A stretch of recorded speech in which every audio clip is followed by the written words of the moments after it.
continuación, en Voces de Nuestra Gente, una entrevista en vivo. Una entrevista en vivo. Gracias por informarse con nosotros a esta hora en Católica. Damos la bienvenida a la doctora Solanda Goyes. Ella es vocal del Consejo Nacional de la Judicatura. Gracias, doctora, por estar con nosotros y hacer un análisis casa adentro de las cosas que están opacando la confianza de la ciudadanía en la justicia. ¿Y qué tiene que ver el Consejo de la Judicatura en la justicia? Mucho, porque es el órgano de gobierno y control de la función judicial, una de las más importantes para la democracia en el país. Las críticas, los cuestionamientos, los procesos judiciales contra la cabeza y algunos vocales de la judicatura ha dejado en entredicho a esta importante función. ¿Cuál es su análisis casa adentro, doctora? Bienvenida. Muy buenos días. Bueno, sí, el análisis de lo que ha sucedido en el Consejo de la Judicatura tenemos que tomarlo en cuenta desde los últimos años. El Consejo se nombra en el año 2019, que acaba funciones ahora en enero, y es un consejo que debió haber durado todo ese tiempo, pero vean que hemos tenido una crisis muy compleja. Y de todos los que ingresaron como titulares en ese momento, ninguno subsiste en el Consejo de la Judicatura. Ha habido destituciones por juicio político, hay otros que están procesados penalmente, incluso están sentenciados, y ha habido también renuncias. Por lo tanto, el Consejo de la Judicatura es una entidad compleja, no fácil de manejar. Y pues ahora que llega este nuevo presidente, Mario Godoy, también se ve envuelto, implicado en problemas tan serios que afectan la credibilidad de la institución. Por eso es importante que la elección del Consejo de la Judicatura busque a personas idóneas que tengan credibilidad, legitimidad. Eso es importante para poder desarrollar una agenda que está pendiente, que es evaluar a todos los funcionarios judiciales, a todos, más de 16,000 funcionarios, entre ellos cerca de 2,000 jueces. Es necesario hacer los concursos porque la Corte Nacional de Justicia está incompleta, y también es necesario hacer ahora la selección de jueces de garantías jurisdiccionales y posteriormente llenar el número de jueces que está pendiente cubrir porque han habido renuncias, jubilaciones, destituciones. También es indispensable mantener una línea de control disciplinario rigurosa, pero también que actúe con justicia y proporcionalidad, porque el área de control disciplinario ha sido utilizada para presionar a los jueces, a las juezas, y eso no tiene que ser así. Desde que yo ingresé, impulsé una política en donde se sea riguroso con quién hay que serlo, es decir, para separar a los jueces que han hecho quedar mal a la función judicial al abusar de su poder, al abusar de las garantías jurisdiccionales, al incurrir muchos de ellos en actos de corrupción. Ellos han sido separados y todavía hay que hacer una labor a nivel nacional. Eso es lo que queda pendiente. De mi parte, tengo la satisfacción del deber cumplido porque he dejado, creo que, una serie de elementos que antes no se decían puestos en la opinión pública y dentro del propio Consejo de la Judicatura. El principio de probidad es clave para quien ingrese a función judicial. Los altos estándares de calidad que deben tener los jueces y juezas y también la capacidad de producir necesario para atender bien al ciudadano. Entonces, en ese sentido, he dejado un proyecto de reglamento de evaluación para todos los funcionarios, uno específico para jueces y juezas, también un proyecto de reglamento para la selección de Corte Nacional de Justicia con un componente de probidad muy bien desarrollado que antes no existía. También el proyecto de implementación de unidades de garantías jurisdiccionales, un proyecto de reglamento sobre las inhabilidades en las que no deben incurrir los funcionarios judiciales y mecanismos sencillos de cómo tiene que operar el Consejo de la Judicatura y otras iniciativas que se las deja, además de hechos concretos, de actuaciones concretas, como por ejemplo la política de género para mujeres, que ha sido totalmente o vista desde una manera integral, desarrollada y ejecutada en gran parte. Doctora, la probidad siempre ha sido una aspiración y un elemento que ha estado presente al menos en los requisitos para postular a estas dignidades como jueces, como miembros de la Corte Nacional de Justicia, pero ¿dónde ha fallado? Incluso los concursos son abiertos de oposición y méritos. ¿Dónde ha fallado el procedimiento para que tengamos hoy que lamentar elementos contaminados que no han actuado bien y con ética dentro de la institución? Hay dos elementos. El primero es que para los concursos y para la evaluación todo el mundo pregunta ¿y cómo se valora la probidad? Esa es la gran interrogante, porque dicen si lo ponemos a que sea valorado por el Consejo de la Judicatura, dependiendo de quienes estén allí, seguramente van a valorar que es probo quien no tiene probidad. Y ha sido tan manejado a la ligera que en donde se han basado es, por ejemplo, en pedir sentencia ejecutoriada en el ámbito penal. Si no tiene sentencia ejecutoriada en el ámbito penal, entonces la persona es proba. Y claro, llegar a una sentencia ejecutoriada en el ámbito penal es excepcional. Primero porque hay un país en donde los índices de impunidad son elevadísimos, pero también porque la materia penal es tan rigurosa que mire que el adagio dice es preferible tener a un culpable libre que a un inocente preso, y por eso es que el sistema penal ha puesto unos resguardos para el procesado muy importantes, que no está mal, pero eso muchas veces lo que hace es imposible que delitos cometidos no se prueben.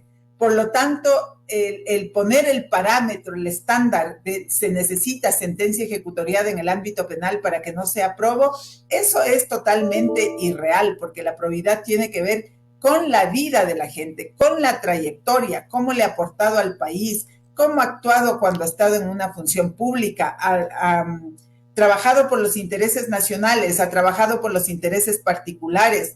Alguien puede perder la probidad solamente por el hecho de que, no solamente es grave, ¿no? Pero por el hecho de que se le conoce que es una persona que actúa de forma indebida.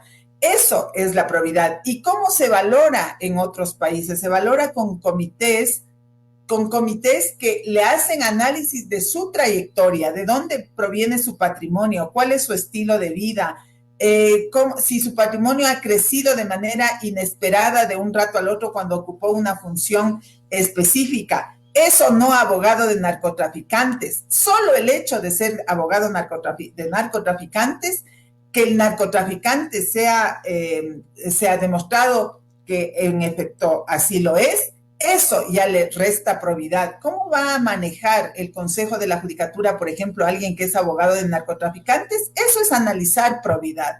Entonces, vea usted que sí hay formas de hacerlo, pero eso no se ha implementado en el país. Por lo tanto, lo que hay que caminar es hacia allá. Doctora, buenos días. ¿Quién debe hacer esos cambios para que se pueda dar esos análisis? Y de hecho, en la actualidad no se da esto. ¿Cómo se hace entonces para escoger a una autoridad, a un juez? Mire, lo que corresponde allí es poner unas reglas del juego diferentes. Por la falta de previsión en esas reglas es que no se ha podido prosperar en los concursos en este Consejo de la Judicatura que está terminando periodo. Pero no es imposible, es muy posible. Como le comento, yo he presentado propuestas muy concretas al Consejo de la Judicatura. Lamentablemente no han sido canalizadas, pero en los proyectos de reglamento se puede leer cómo se tiene que hacer, porque en el país mucho hablamos del qué hay que hacer, pero muy pocos hablan del cómo hacer. Eso es lo más difícil. Y el cómo hacer, uno de los elementos para trabajar con credibilidad, para seleccionar jueces y juezas, es trabajar junto con las universidades, porque el Consejo de la Judicatura no tiene capacidades como para que en su área de talento humano exista funcionarios que puedan hacer calificación para jueces y juezas. ¿Por qué? Simple, porque quienes están trabajando allí tienen menor nivel de lo que se escoge. Por eso es que ha habido debilidades en los concursos. Por lo tanto, la propuesta que yo dejo es que hay que hacer acuerdos con las universidades, porque así sí podríamos captar profesionales de primer nivel que estén por sobre el estándar incluso de quien quiere llegar a ser juez para que los califique. Por lo tanto, ¿cómo? Si existen. Depende también de la voluntad política de quien conduce el Consejo de la Judicatura, básicamente, porque como vocal yo he planteado, pero quien toma esas decisiones porque tiene la capacidad de poner la agenda y el orden del día es quien preside el organismo. Solamente es una decisión de el que dirige el organismo, no hay que hacer cambios en la asamblea a través de algunos proyectos que puedan ayudar a que no quede a criterio de el que dirige el consejo, sino más bien que ya esté por escrito y se cumpla.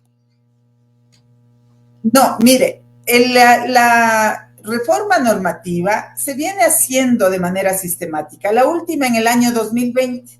Son 4 años desde la vigencia de esa reforma y empezamos a caminar por el 5º. Y es una reforma que ya le habilita a hacer las acciones, a revisar probidad, a hacer pruebas de confianza. Es suficiente. Lo que corresponde ahora es que se haga. Si nosotros decimos, hay muchas cosas que se podrían mejorar a través de reforma normativa, pero mandar a la reforma normativa es decir, cruzarse de brazos y ahora no se puede hacer. Hay que mandar las reformas que se tienen que hacer, por ejemplo, en control disciplinario, pero eso no implica que no se puede trabajar bien ahora. Sí se puede trabajar bien ahora. Y de mi parte, en la vocalía que yo he estado, he hecho un trabajo consciente, responsable, respondiendo a los intereses de la ciudadanía. Tenemos resultados, los resultados, por ejemplo, en control disciplinario, porque se ha impulsado una política de firmeza con quienes actúan mal en la función judicial. Sí, pero hay otras cosas que va a depender de quién maneja la agenda del Consejo de la Judicatura, quien pone el orden del día, quien pone las prioridades, y allí sí tiene unas prerrogativas quien preside, que no lo puede tener otro vocal. Por más buena intención que se tenga, esto es un cuerpo colegiado y tiene que trabajar en conjunto. Fíjese que el proyecto de reglamento de evaluación yo lo presento en el mes de abril y hasta la fecha ni el presidente anterior, Álvaro Román, ni Mario Godoy, que está actualmente en funciones, lo han puesto a conocimiento del Pleno. Es decir, no hay voluntad de trabajar en aquello. Y eso es un problema complejo. Si se quiere cambiar la función judicial, es importante que se tenga voluntad de hacerlo. ¿Cómo se puede hacer si usted ha estado ya desde adentro tratando de hacer esos cambios y lamentablemente no se ha podido? Y más bien lo que se ha escuchado en los últimos días son denuncias de querer impulsar decisiones de jueces en beneficio de una persona, en beneficio del gobierno. Usted mismo públicamente ha pedido que renuncie y que en libertad pueda defenderse. Ni lo uno ni lo otro. Los que llegan a estos cargos públicos siempre dependerán de un partido político o siempre dependerán de quien esté en el poder para, según eso, tomar decisiones. Mire, yo creo que en el país lo que sucede es que se confunde. Hay unos niveles de coordinación que son necesarios entre todas las entidades. Incluso es norma constitucional el deber de coordinar, porque no hay posibilidad de trabajar en una función sin coordinación con la otra. Hay que coordinar con el legislativo, con el ejecutivo, con las otras funciones que se tiene relación, al menos en función judicial. Se trabaja muy de cerca, ahora que es un tema de preocupación de la ciudadanía, la seguridad, se trabaja muy de cerca con la policía, con la fiscalía, con la UAFE, con el SNAI. Entonces, es importante mantener esas relaciones. Lo que no es correcto es pretender manipular las decisiones judiciales. Eso es lo incorrecto, por las pretensiones de cualquier sector, no importa la causa, sea causa penal, constitucional, laboral, civil, cualquier causa, y que tenga la intención alguien de modificar los resultados y que no se actúe en función de los hechos y el derecho, eso es lo condenable. Eso es a lo que se denomina violación del principio de independencia judicial. Y alguien que esté en el Consejo de la Judicatura no puede ser agente de esas manipulaciones. Así es como tiene que funcionar el sistema judicial si es que queremos hacerlo. Si no hay un acuerdo de los actores para caminar en esa línea, difícilmente se puede avanzar. Doctora Goyes, ¿la composición del Consejo de la Judicatura es la debida? ¿No debería cambiarse? Porque mire que los vocales obedecen al Ejecutivo, al Legislativo, al Defensor Público, a la Corte Nacional de Justicia, que pone al presidente, a la Fiscalía. Muchos candidatos han apuntado a reformas, otros han dicho que debe desaparecer el Consejo de la Judicatura. La forma en la que está compuesta, por ahí va un poco la solución, aparte de las propuestas que usted ha hecho para bañarle un poco de ética y de legalidad a las acciones del Consejo. No, mire, le respondo cada tema, ¿no? Aquellos que dicen que hay que desaparecer el Consejo de la Judicatura. Yo pregunto, entonces, ¿quién va a asumir las tareas administrativas? Nuevamente los jueces. El Consejo de la Judicatura se creó con el ánimo de liberarles a los jueces de acciones administrativas porque por estar administrando no se dedicaban a la labor jurisdiccional. Y hoy tenemos una demanda nacional tan fuerte y uno de los temas que se pide es que haya mayor celeridad judicial. Por lo tanto, los jueces lo que tienen que hacer es sustanciar los procesos y resolver. Por lo tanto, ponerle tareas administrativas es no idóneo. De otro lado, por lo tanto, la conclusión aquí es que el Consejo de la Judicatura sí tiene que existir, pero tiene que dedicarse a esta labor de carácter administrativo. Esa es la respuesta a una de sus consultas. La otra, no es un tema de la configuración.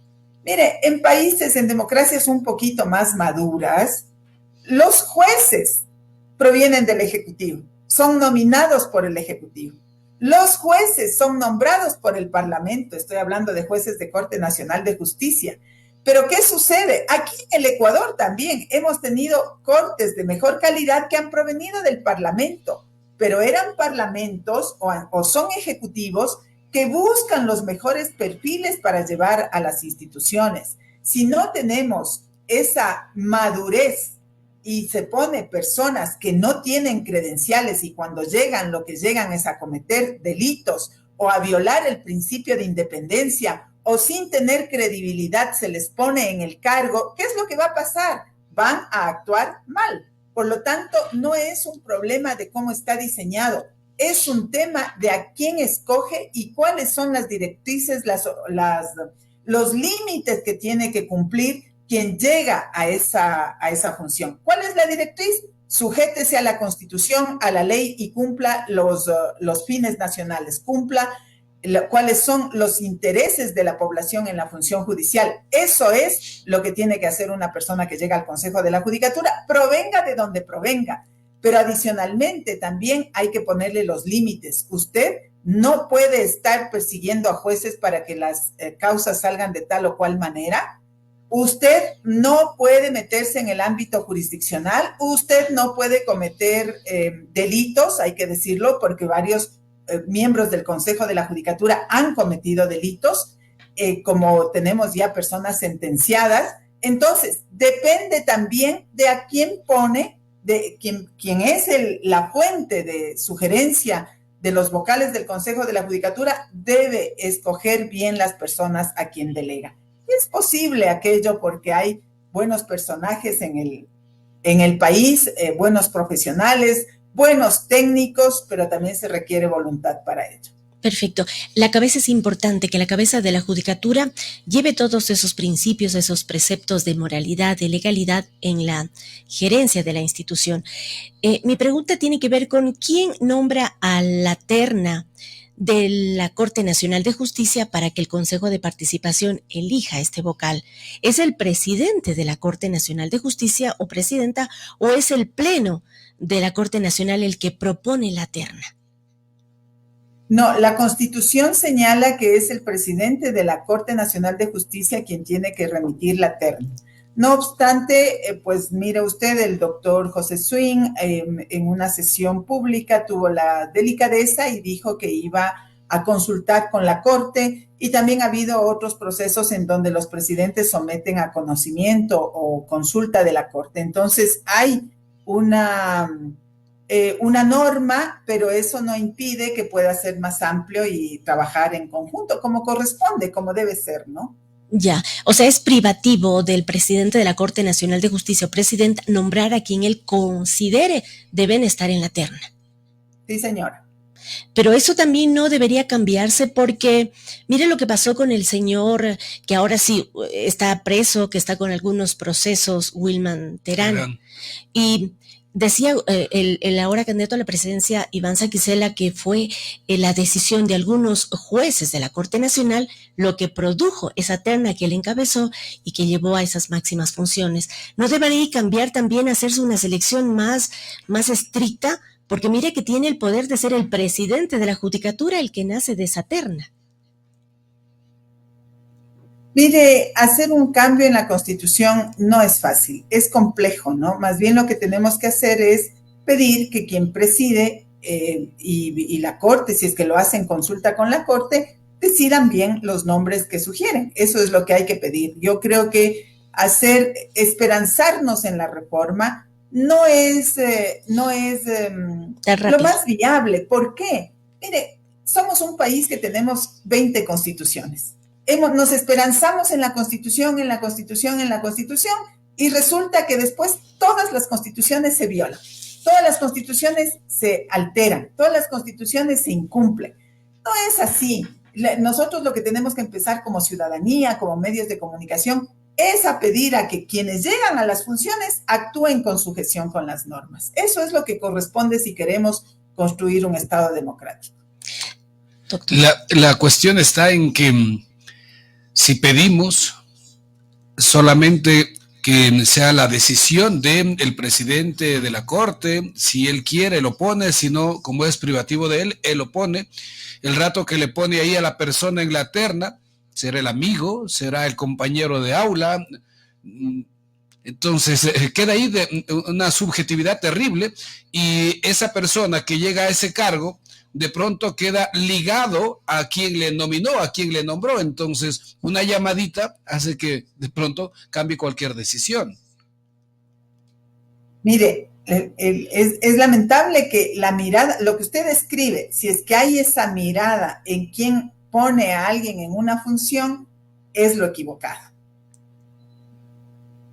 ¿Cuándo vamos a cambiar la Constitución? La Constitución no se va a cambiar de la noche a la mañana. Y si nosotros decimos, hay que reformar, hasta que se reforme, ¿qué pasa? No pasa mucho. Lo que hay que hacer es que se haga cumplir la Constitución ahora vigente por todos los actores. Entonces, ahí viene la opinión pública, tiene una capacidad de expresarse, la ciudadanía, y en ese sentido lo que hay que mirar es cómo el Consejo de Participación Ciudadana elige a los mejores de los que están puestos en las ternas. Yo no creo que... Depende mucho de quiénes son los actores para elegir a las personas que se sugieren, ¿no? Y la relación que se tiene que mantener no es esa de que usted dice una llamadita para decirle que cambie o haga tal cosa. Repito, hay un deber de coordinación. Hay que trabajar con la Corte Nacional de Justicia, hay que trabajar con la Defensoría Pública, hay que trabajar con la Fiscalía. Eso no se puede negar. Lo que no se puede hacer es poner gente para que desvíe en su función las actividades propias que tiene. Entonces, eso es lo que nosotros tenemos que orientar con el mensaje, con el objeto de que no suceda justamente esta percepción que existe en la ciudadanía, que la ciudadanía tiene razón de creer aquello porque lo ha visto, ya ha tenido malas experiencias. Entonces, lo que hay que inaugurar es las buenas experiencias, que ha habido épocas en donde han habido muy buenos jueces, han habido muy buenos representantes a las instituciones. Eso es lo que se tiene que reeditar. Doctora, yo tengo una última en relación a lo que ayer escuché de los 16 candidatos a la presidencia. Muchos, no sé si la mayoría de los 16, hablan de una nueva constituyente, hablan de que en el primer año de gestión llamarán a una nueva constituyente para el país. No sé si ahí esté, le he escuchado a usted y de su criterio, pues no está en los cambios de constitución el mejorar las leyes y hacer que se cumpla. Creo que va por otro camino, pero los candidatos en su mayoría ahora hablan de una nueva constitución. También escuché a los candidatos y hablan de depurar las cortes, de que hay muchos jueces, que hay que mandarles a la casa y nombrar a nuevos. ¿Usted cree que hay muchos jueces que están vinculados con el narcotráfico, que están haciendo y tomando decisiones de acuerdo a quién hay que sancionar? Muchos exfuncionarios que están enjuiciados no han tenido todavía sentencias, es decir, que los jueces están o son manipulables, y por eso es que ahora se habla de los candidatos que hay que depurar la justicia en el Ecuador.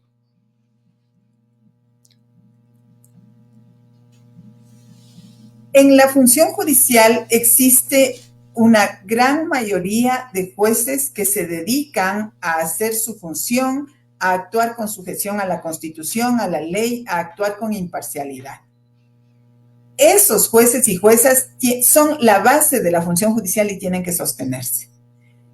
¿Quiénes tienen que salir? Aquellos que han incurrido en faltas disciplinarias gravísimas y que tienen que ver con hechos de corrupción, que tienen que ver con haber alterado el criterio jurisdiccional, alterado el sentido de la Constitución y de las normas en sus decisiones jurisdiccionales, y que han actuado con un error que no se les puede excusar. Eso está arreglado.